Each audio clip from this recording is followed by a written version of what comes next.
നമസ്കാരം. പ്രോഗ്രാമിലേക്ക് എല്ലാ പ്രിയ പ്രേക്ഷകർക്കും സ്വാഗതം. ഗർഭകാലം പോലെ തന്നെ സ്ത്രീയുടെ ആരോഗ്യത്തിൽ കൂടുതൽ ശ്രദ്ധ നൽകേണ്ട സമയമാണ് പ്രസവത്തിന് ശേഷമുള്ള ആദ്യ മാസങ്ങൾ. മാനസികമായും ശാരീരികമായും വെല്ലുവിളികൾ നിറഞ്ഞ ഈ ദിവസങ്ങളിൽ അമ്മയുടെ പരിചരണം കുഞ്ഞിന്റെ പരിചരണത്തോളം തന്നെ പ്രധാനമാണ്. ആയുർവേദത്തിൽ പ്രസവ ശുശ്രൂഷയുടെ പ്രാധാന്യത്തെക്കുറിച്ചാണ് നമ്മൾ ഇന്ന് സംസാരിക്കുന്നത്. കണ്ടംകുളത്തി ഗ്രൂപ്പ് ഓഫ് ആയുർവേദിക് ഹോസ്പിറ്റൽസിലെ ചീഫ് ഫിസിഷ്യൻ ഡോക്ടർ റോസ്മേരി വിൽസനും assistant chief physician doctor Maria പത്രോസും നമുക്കൊപ്പം ചേരുന്നു. രണ്ട് ഡോക്ടർമാർക്കും പ്രോഗ്രാമിലേക്ക് സ്വാഗതം.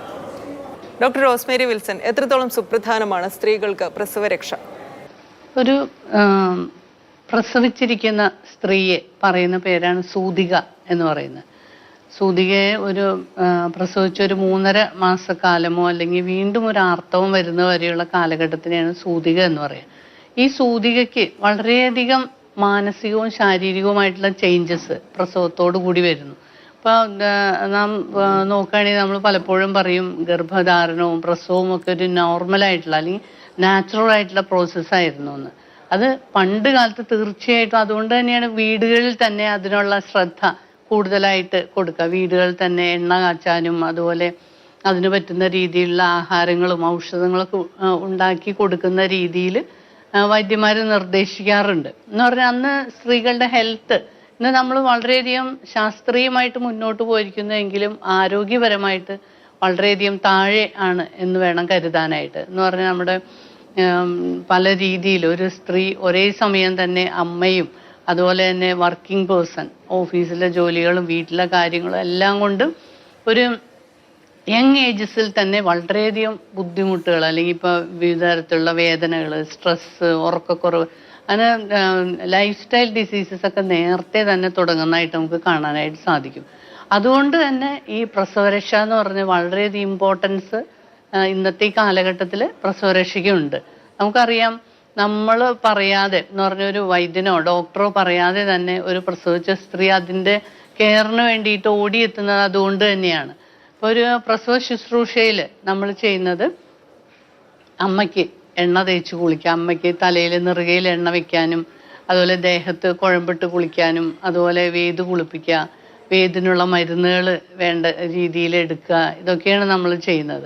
അതിൻ്റെ പ്രാധാന്യം എന്ന് പറയുന്നത് ഒരു ടിപ്പിക്കലായിട്ട് ഓരോ വ്യക്തികളിലും പല പല ഇഷ്യൂസായിട്ട് വരുന്നതാണ്. ഇപ്പോൾ സ്കിന്നിന് പ്രോബ്ലംസ് ഉള്ളവർ, സ്കിന്നിന് ഇറിറ്റേഷൻസ്, ഇച്ചിങ്, അലർജിക് നേച്ചർ ഉള്ളവർ, അങ്ങനെയൊക്കെ വരുമ്പോൾ നമ്മൾ ധന്വന്തരം മുക്കൂട്ട് കുഴമ്പെടുക്കുമ്പോൾ അതിൽ അഡീഷണലായിട്ട് നമുക്ക് ഈ സ്കിൻ കെയറിന് കൂടി പറ്റുന്ന രീതിയിലുള്ള കുഴമ്പുകൾ, പിണ്ണതൈലം മുതലായിട്ടുള്ള കുഴമ്പുകളൊക്കെ ആഡ് ചെയ്ത് വളരെ ശ്രദ്ധാപൂർവം ഓരോ സൂതികയിൽ നമ്മൾ വേണ്ട ശ്രദ്ധ ചെലുത്തേണ്ടതുണ്ട്. അതുപോലെ തന്നെ അങ്ങനെ നമ്മൾ കുഴമ്പ് തേച്ച് കുളിക്കുന്നതുകൊണ്ട് മസിൽസിനൊക്കെ ദൃഢത വരുന്നതിനും അതുപോലെ അസ്ഥിസന്ധികൾക്ക് വരുന്ന വേദനയെ കറക്റ്റ് ചെയ്യാനും പിന്നെ വേദനകളെ മാറ്റിയെടുക്കാനൊക്കെ ഏറ്റവും സഹായിക്കുകയും ചെയ്യും. അതിനോടൊപ്പം നമ്മൾ വേത് കുളിപ്പിക്കാനായിട്ട് മരുന്നുകൾ ഉപയോഗിക്കാറുണ്ട്, വേത് വെള്ളം തിളപ്പിക്കാനായിട്ട്. ഇപ്പോൾ വീട്ടിൽ ചെയ്യുന്നവർക്കായാലും നമ്മൾ അതൊക്കെ എഴുതി കൊടുക്കുക, എങ്ങനെ ചെയ്യണം.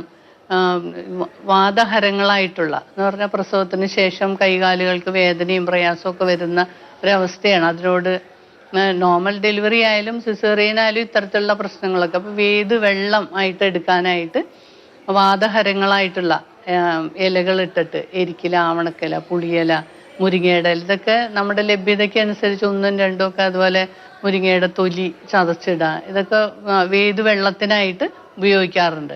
ഇനി കൂടുതലായിട്ട് നീർക്കെട്ടും വേദനയൊക്കെ ഉള്ളവരിലാണെങ്കിൽ അത് തന്നെ അരിക്കാടിയിൽ വെന്തിട്ട് വേത് വെള്ളത്തിനായിട്ട് പിടിക്കാനായിട്ട് ഉപയോഗിക്കാം. പിന്നെ സ്കിൻ ഇഷ്യൂസ് ഉള്ളവർക്ക് നാൽപ്പാമരപ്പട്ട അതിനോടുകൂടി ചേർക്കാം. അതുപോലെ ഓരോ സൂതികയിലും ഇത്തരത്തിലുള്ള വ്യത്യസ്തങ്ങളായിട്ടുള്ള എന്നാൽ ജനറലായിട്ട് ഈ പ്രസവാനന്തരമായിട്ട് വരുന്ന ക്ലേശങ്ങളെ മാറ്റുന്ന രീതിയിലുള്ള ഔഷധങ്ങളിട്ട് വെന്ത വെള്ളമാണ് വേത് കുളിക്കാനായിട്ട് ഉപയോഗിക്കും. എല്ലാ സ്ത്രീകൾക്കും ഒരുപോലെ ആയിരിക്കില്ലല്ലോ പ്രസവരക്ഷ നൽകേണ്ടത്.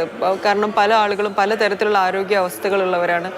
പ്രസവം തന്നെ ഇപ്പോൾ നോർമൽ ആവണം എന്നില്ല, ചിലർക്ക് ഓപ്പറേഷൻ ആയിരിക്കും. അപ്പോൾ ഇത്തരം പലതരം ശാരീരിക അസ്വസ്ഥതകളും ഘട്ടങ്ങളുമുള്ള സ്ത്രീകളെ സംബന്ധിച്ചിടത്തോളം എത്തരത്തിലാണ് ഈ പ്രസവ രക്ഷ ചികിത്സ നിർണ്ണയിക്കുക? അതിൻ്റെ ഒരു ഘട്ടങ്ങൾ എങ്ങനെയാണ്? എത്രാം ദിവസം മുതലാണ് ഇത് ആരംഭിക്കേണ്ടത്? ഒരു നോർമൽ ഡെലിവറി ആയിട്ട് നമ്മുടെ അടുത്ത് വരുന്ന വ്യക്തികളിൽ നമുക്കൊരു 5th ഡേ തുടങ്ങിയിട്ടൊക്കെ ഇതിൻ്റെ മരുന്നുകൾ സ്റ്റാർട്ട് ചെയ്യാനൊക്കെ സാധിക്കും. ഇപ്പോൾ സെക്കൻഡ് തേർഡ് ഡേ ഒക്കെ ആകുമ്പോഴത്തേക്കും ഹോസ്പിറ്റലിൽ നിന്ന് ഡിസ്ചാർജ് ആയിട്ടൊക്കെ വരും.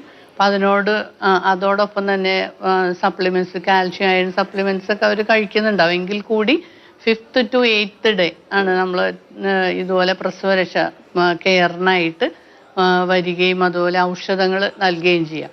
ഇതിനകത്ത് ഏറ്റവും ഇതെന്ന് പറഞ്ഞാൽ നമ്മൾ അരിഷ്ടങ്ങളൊക്കെ കൊടുക്കുമ്പോൾ ദശമൂല ജീരക അരിഷ്ടം നൽകുമ്പോൾ അത് ഗ്യാസിനെ ഇതിനോടനുബന്ധമായിട്ട് വന്ന ഗ്യാസ്ട്രിക് ഇഷ്യൂസിനെ മാറ്റാനും അതുപോലെ വിശപ്പിനെ വേണ്ട രീതിയിൽ കൊണ്ടുവരാനും ഒക്കെ അത് ഏറ്റവും സഹായിക്കും. ഇനി ഒരു സിസേറിയൻ ചെയ്തിട്ടുള്ള സൂതികമാരിലാണെങ്കിൽ നമ്മൾ വളരെയധികം ശ്രദ്ധാപൂർവം വേണം അത്തരം കാര്യങ്ങളിലേക്ക് വരാൻ. സ്റ്റിച്ച് ഉണങ്ങേണ്ടതുണ്ട്. അപ്പോൾ തീർച്ചയായിട്ടും ഒരു 20 ഡേയ്സിന് ശേഷം 17-18 ദിവസമൊക്കെ കഴിഞ്ഞ് നോർമലായിട്ട് വിതിൻ 5-6 ഡേയ്സിലൊക്കെ ക്ലിയർ ആവും. എങ്കിൽ കൂടി നമ്മൾ വളരെയധികം ശ്രദ്ധാപൂർവം സ്റ്റിച്ച് ഉള്ളിലേക്ക് അതിൻ്റെ ഇതൊക്കെ ഉള്ളതുകൊണ്ട് എല്ലാം നന്നായി ഹീലായതിന് ശേഷം മാത്രമാണ് ഇത്തരത്തിലുള്ള പ്രസവരക്ഷയുടെ പരിചരണത്തിനായിട്ട് വരിക. അപ്പം നമ്മൾ അരിഷ്ടവും കഷായങ്ങളും അതുപോലെ കുഴമ്പിടുന്നതാണ് ഏറ്റവും ശ്രദ്ധിക്കേണ്ടത്. ഇപ്പോൾ സിസേറിയനൊക്കെ ആയിട്ടുള്ളവർക്ക് ചിലരിൽ സ്റ്റിച്ച് പഴുത്തിരിക്കുന്ന അവസ്ഥ, അതുകൊണ്ട് ഡിലേഡായിട്ട് വീണ്ടും ഡിലേഡായിട്ടൊക്കെയാണ് പ്രസവരക്ഷാ പരിചരണത്തിനായിട്ടൊക്കെ വരിക. അപ്പം അങ്ങനെയുള്ള അവസ്ഥയിൽ വയറ് നമ്മൾ കെട്ടുമൊക്കെ ചെയ്യും. എന്ന് പറഞ്ഞാൽ കച്ച നല്ല വീതിയിൽ മുറിച്ചെടുത്തിട്ട് വയറ് ഒതുക്കി കെട്ടുന്ന ഒരു രീതിയുണ്ട്. അപ്പോൾ നമ്മൾ ആ സ്റ്റിച്ചിൽ കൂടുതൽ പ്രഷർ കൊടുക്കാത്ത രീതിയിൽ 20 ദിവസത്തിന് ശേഷമൊക്കെ മാത്രമാണ് ഇങ്ങനെ തുണി വെച്ച് വയറ് കെട്ടുമൊക്കെ ചെയ്യുക. അപ്പം ആദ്യം സോഫ്റ്റായിട്ട് കെട്ടുക, അധികം വലിച്ചല്ലാണ്ട്. അപ്പോൾ നമുക്ക് അത് വയറിനൊരു സപ്പോർട്ട് കിട്ടുകയും വയറ് കൂടുതൽ തൂങ്ങിപ്പോകാതിരിക്കാൻ, തൂങ്ങിപ്പോയിരിക്കുന്ന അവസ്ഥയിലാണെങ്കിൽ തന്നെ നടുവിൻ്റെ നട്ടെല്ലിൽ വരുന്ന വേദനയും ക്ഷതവും ഒക്കെ മാറ്റാനായിട്ട് ഈ വയറ് കെട്ടുന്നതുകൊണ്ട് ഏറ്റവും സഹായിക്കുകയും ചെയ്യും. അപ്പം അങ്ങനെ വയറ് കെട്ടുന്നതിലും മരുന്നുകൾ സ്റ്റാർട്ട് ചെയ്യുന്നതിലും ഇവർ 2 കൂട്ടരിലും വ്യത്യസ്തമാണ്. എന്ന് പറഞ്ഞാൽ നോർമൽ ഡെലിവറി ആയുള്ളവർക്ക് 5 ദിവസത്തിനോ 8 ദിവസത്തിനോ ഇടയ്ക്കായിട്ട് ഇതെല്ലാം സ്റ്റാർട്ട് ചെയ്യുക. അരിഷ്ടം, അതുപോലെ വിതിൻ 8 to 10 ഡേയ്സിനകം കുഴമ്പിട്ട് കുളിക്കുക. ഇതൊക്കെ ഓരോരുത്തരിലും അവരുടെ ശരീരപ്രകൃതിക്കും ദേഹപ്രകൃതിക്കും ആ പ്രസവത്തോടനുബന്ധമായിട്ട് എന്തെങ്കിലും പ്രത്യേക രീതിയിലുള്ള ബുദ്ധിമുട്ടുകൾ ഉണ്ടെങ്കിൽ അതിനനുസരിച്ച രീതിയിലുള്ള കുഴമ്പുകളും വേദുവെള്ളങ്ങളും ഒക്കെയാണ് സാധാരണ രീതിയിൽ കൊടുത്തു വരിക.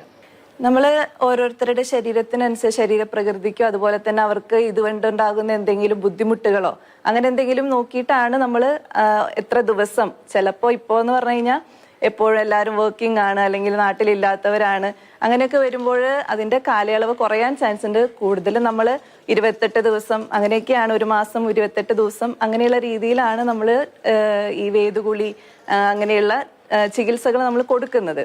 പക്ഷേ ഇപ്പോഴത്തെ വർക്കിംഗ് ആയിട്ടുള്ളവരൊക്കെ ആകുമ്പോൾ അതിൻ്റെ ദിവസങ്ങൾ കുറഞ്ഞത് കൊണ്ട് നമ്മൾ അങ്ങനെ 7 ദിവസം 14 ദിവസം അല്ലെങ്കിൽ 16-11 ദിവസമൊക്കെ ആയിട്ട് നമ്മൾ ചുരുക്കുന്നതാണ്.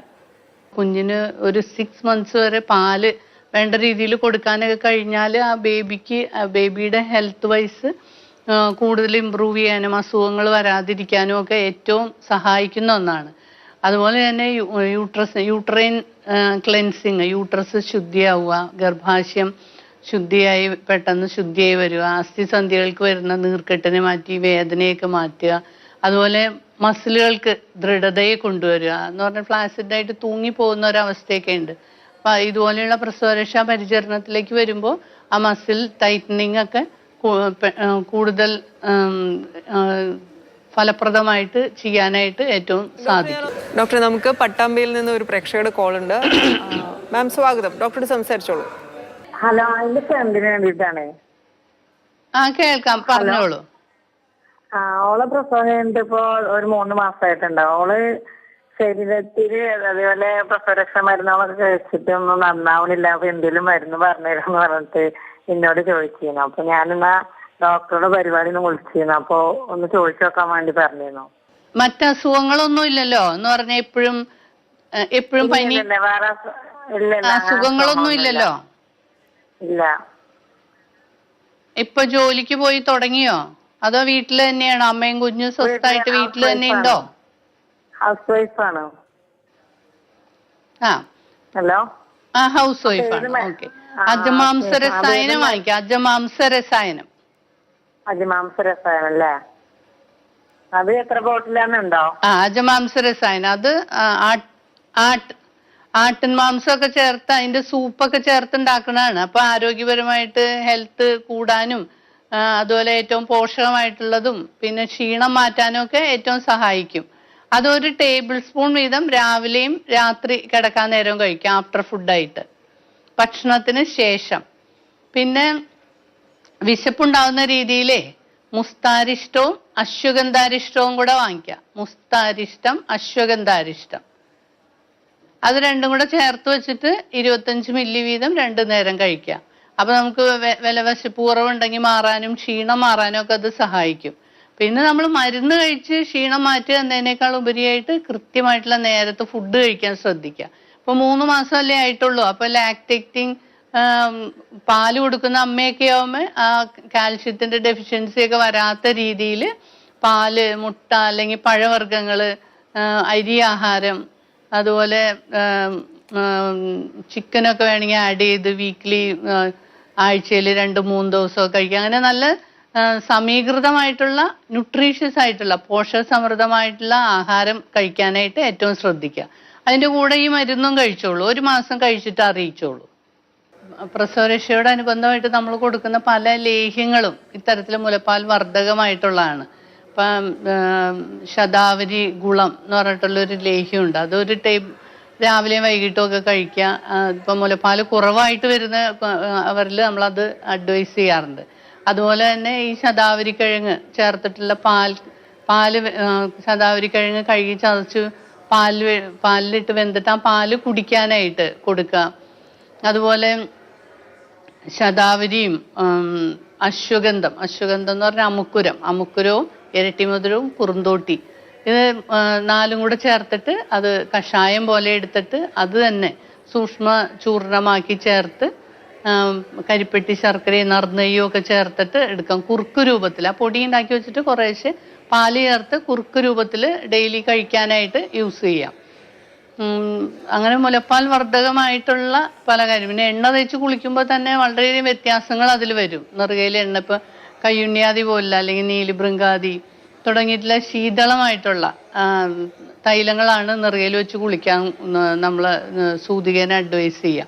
അപ്പോൾ കയ്യുണ്ണിയാദി വെളിച്ചെണ്ണ എന്ന് പറഞ്ഞാൽ അധികം ചൂടും തണുപ്പും അല്ലാത്തതും ഇത് റിലേറ്റഡ് ആയിട്ട് വരുന്ന ഉറക്കക്കുറവൊക്കെ ഉണ്ടെങ്കിൽ മാറ്റുന്നതും, എന്നാൽ ശീതളമായിട്ടുള്ളതും അത് ഇൻഡയറക്റ്റ്ലി മുലപ്പാൽ വർദ്ധിപ്പിക്കാനായിട്ട് ഏറ്റവും സഹായിക്കുകയും ചെയ്യുന്നതാണ്.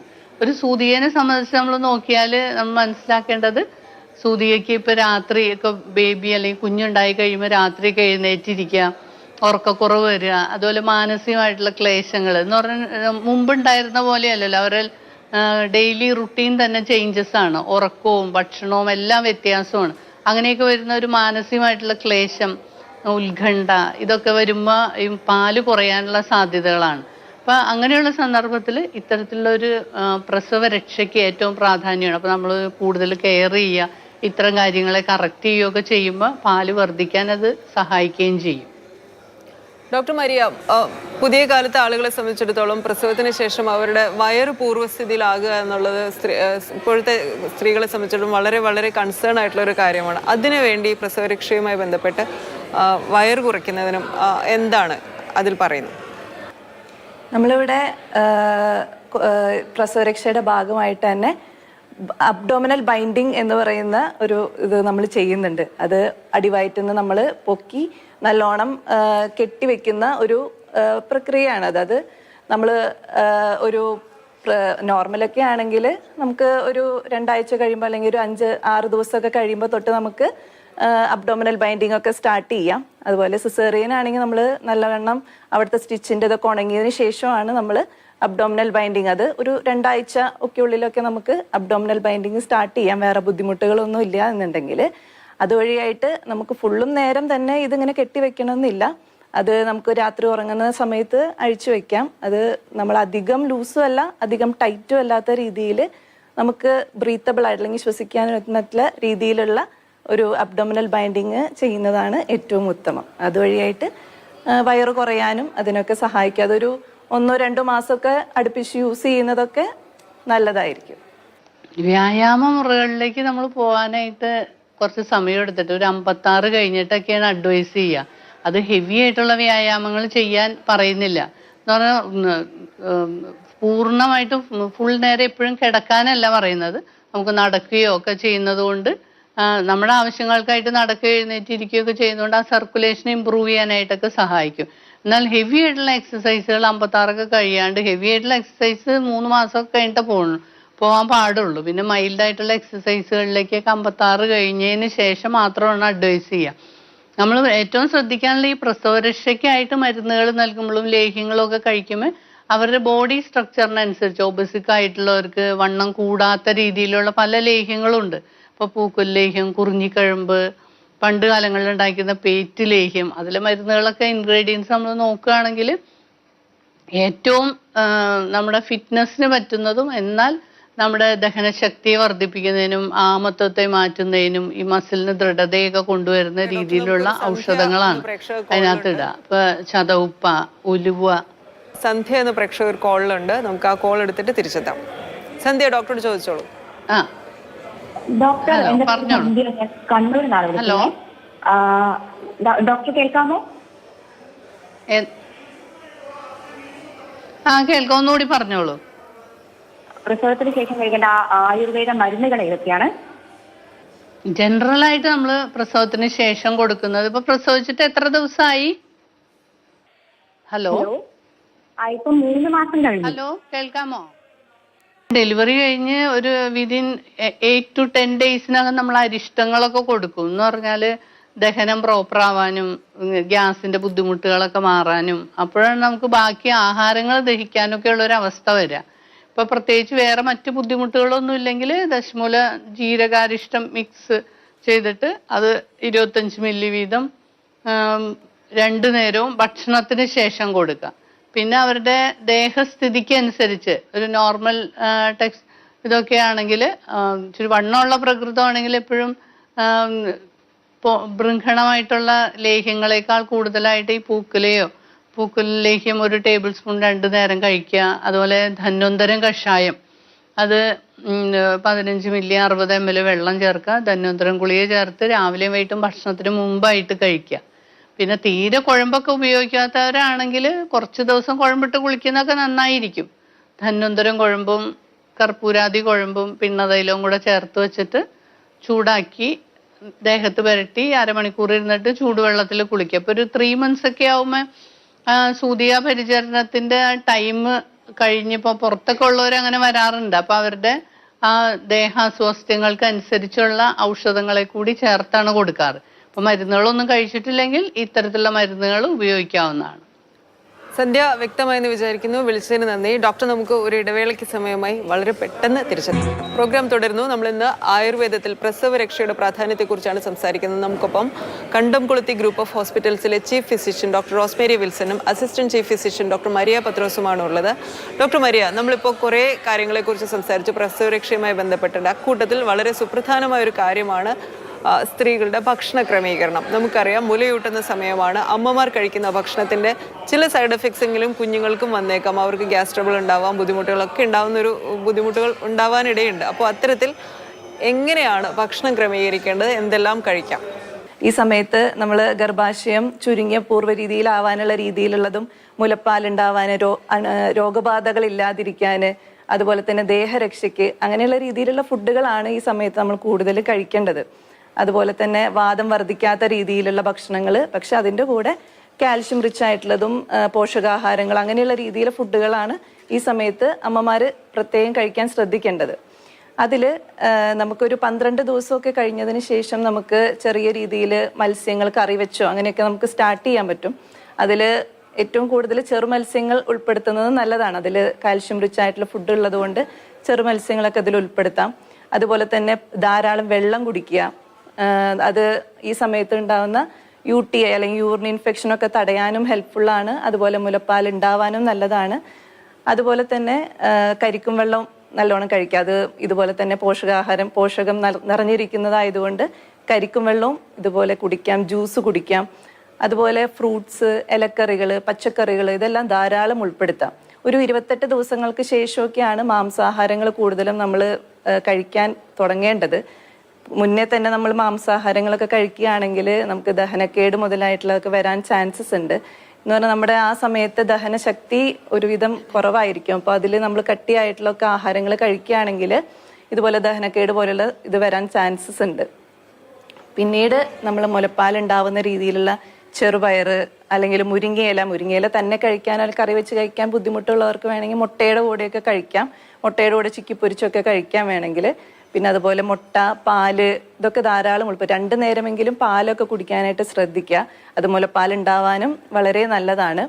പിന്നെ അതുപോലെ തന്നെ എരിവ്, പുളി, മസാല, അതുപോലെ ജങ്ക് ഫുഡ് അതൊക്കെ ഈ സമയത്ത് മാക്സിമം കുറയ്ക്കാനായിട്ട് ശ്രദ്ധിക്കുക. പിന്നെ നമ്മൾ എപ്പോഴും പഴമക്കാർ പറയും ഏത് സമയവും കിടക്കണം, ബെഡിൽ തന്നെ എപ്പോഴും കിടക്കണം എന്നുള്ളതൊക്കെ ഒരു പണ്ട് എപ്പോഴും പറയാറുള്ള കാര്യമാണ്. പക്ഷെ അത് കൂടുതൽ നമുക്ക് ചലനം ഇല്ലാതിരുന്നാലും അതിൻ്റെ ബുദ്ധിമുട്ടുകൾ ഉണ്ടാവും. നമുക്ക് രക്തയോട്ടം കുറഞ്ഞ് അതിൻ്റെ ബുദ്ധിമുട്ടുകളൊക്കെ വരാനുള്ള ചാൻസസ് ഉണ്ട്. അപ്പോൾ ഒരുവിധമൊക്കെ നമ്മൾ റെസ്റ്റ് എടുക്കണം. ചിലപ്പോൾ ഈ സമയത്തൊക്കെ രാത്രി കാലങ്ങളിലൊക്കെ കുട്ടി എഴുന്നേറ്റ് നമ്മൾ രാത്രി ഉറങ്ങാതിരിക്കുന്നൊക്കെ ഉണ്ടാവാം. പക്ഷെ ആ സമയത്തൊക്കെ നമ്മൾ രാവിലെ ആണെങ്കിലും കുറച്ച് സമയം ഉറങ്ങി കുറച്ച് സമയമൊക്കെ നമ്മൾ ഒരു ചലനം ഉണ്ടാവണം കൂടിയാണ് പറയുന്നത്. അതുപോലെ കഠിന വ്യായാമങ്ങളൊക്കെ ഈ സമയത്ത് ഒഴിവാക്കുക. ഡോക്ടർ റോസ്മേരി വിൽസൺ, ഡോക്ടർ ഇപ്പോൾ പ്രസവ അനന്തരം മുൻപ് മുതിർന്നവരൊക്കെ പറയുക, കൃത്യമായി റെസ്റ്റ് എടുത്തില്ലെങ്കിൽ, കൃത്യമായി കിടന്നില്ലെങ്കിൽ ഭാവിയിൽ നടുവേദന വരാനുള്ള സാധ്യതയുണ്ട്. ഈ നടുവേദനയെ പേടിച്ചുകൊണ്ടാണ് സ്ത്രീകൾ നന്നായി റെസ്റ്റ് എടുക്കണമെന്ന് പറയുന്നത്. ഡോക്ടർ, അതിൽ എന്തെങ്കിലും കാര്യമുണ്ടോ? അപ്പോൾ അങ്ങനെ ഒരു നടുവേദന വരാതിരിക്കാൻ എങ്ങനെയാണ് ശ്രദ്ധിക്കേണ്ടത്? എല്ലാ ഈ സൂതികമാർക്കും കഴുത്തല്ലെങ്കിൽ നടുവിന് വേദനയുള്ളവരെന്ന് പറഞ്ഞാൽ വർക്കിംഗ് വിമൺ ആയതുകൊണ്ട് അവർ ലാസ്റ്റ് മൊമെന്റ് ഒരു മാക്സിമം അവരുടെ മെറ്റേണിറ്റി ലീവ് കുറയാണ്ടിരിക്കാൻ വേണ്ടി മാക്സിമം ഒരു ജോലിയിലേക്ക് പോകുന്നതൊക്കെ കൊണ്ട് നടുവിൻ്റെ വേദനയും സയാറ്റിക് പെയിനൊക്കെ ഉള്ളതായിട്ട് വരികയാണ് ചെയ്യുക. അപ്പം ഇങ്ങനെയുള്ള സമയത്ത് പൂർണ്ണമായിട്ട് കിടക്കാനല്ല പറയും. ഇപ്പോൾ ഒരു പ്രസവരക്ഷയുടെ കെയറിനായിട്ട് വരുമ്പോൾ ആ സമയം നമ്മൾ നല്ല രീതിയിൽ ഉപയോഗിക്കുകയാണെങ്കിൽ ഇതിനെയൊക്കെ കുറച്ച് വേദനയൊക്കെ കുറയ്ക്കാനും ഒക്കെ ഇപ്പോൾ ഒരു വളരെയധികം സഹായിക്കും. എന്ന് പറഞ്ഞാൽ ഈ അമ്മേനെ സംബന്ധിച്ച് കുഞ്ഞ് രാത്രി ഉണരുകയൊക്കെ ചെയ്യുമ്പോൾ എപ്പോഴും നമുക്ക് എഴുന്നേറ്റിരിക്കേണ്ടി വരും. അതുപോലെ ഫീഡിങ് ടൈമിൽ ചിലപ്പോൾ ഒരു പ്രോപ്പർ പൊസിഷനിൽ ഇരുന്ന് കണ്ടിന്യൂസ് ആയിട്ട് ഇരിക്കുന്നതുകൊണ്ട് നടുവിനുള്ള വേദനകൾ ഉള്ളത് തന്നെ കൂട്ടാനൊക്കെ ചാൻസസ് ആണ്. അപ്പോൾ നമ്മൾ ഈ വേദ് വെള്ളങ്ങൾ, അതുകൊണ്ടാണ് പറഞ്ഞത് ഓരോരുത്തരിലും അവരവരുടെ ദേഹപ്രകൃതിക്കും അസുഖത്തിനൊക്കെ എന്തെങ്കിലും പെർട്ടിക്കുലറായിട്ട് പറഞ്ഞാൽ അതിന് പറ്റുന്ന ഔഷധങ്ങൾ ആഡ് ചെയ്തിട്ടാണ് വേദവെള്ളം എടുക്കുക. അപ്പം അങ്ങനെയൊക്കെ എടുക്കുന്നതുകൊണ്ട് ഒരു പരിധി വരെ അതിനെ കറക്റ്റ് ചെയ്യാനായിട്ട് സാധിക്കും. അതോടൊപ്പം തന്നെ നമ്മൾ ആസ്വാരിഷ്ടങ്ങളും ലേഹ്യങ്ങളും ഒക്കെ എടുക്കുമ്പോൾ ഈ നടുവേദനയ്ക്കും അതുപോലെ ഇതിനൊക്കെ പറ്റുന്ന രീതിയിലുള്ള ഔഷധങ്ങൾ ആഡ് ചെയ്തെടുക്കുക. തീർച്ചയായിട്ടും ഇന്നത്തെ കാലഘട്ടത്തിൽ നടുവേദനയ്ക്കും അതിൻ്റെതായ ചികിത്സയ്ക്കും അത് കുറയ്ക്കാനും ഒക്കെ ഈ പ്രസവാനന്തര പരിചരണത്തിന് വളരെയധികം പ്രസക്തി ഉള്ള ഒരു കാലഘട്ടമാണ്. ഡോക്ടർ, വളരെയധികം നന്ദി. വളരെ വിശദമായി ഞങ്ങളോട് സംസാരിച്ചു. പ്രോഗ്രാമിൽ പങ്കെടുത്ത 2 ഡോക്ടർമാർക്കും നന്ദി. വിളിച്ച എല്ലാ പ്രേക്ഷകർക്കും നന്ദി.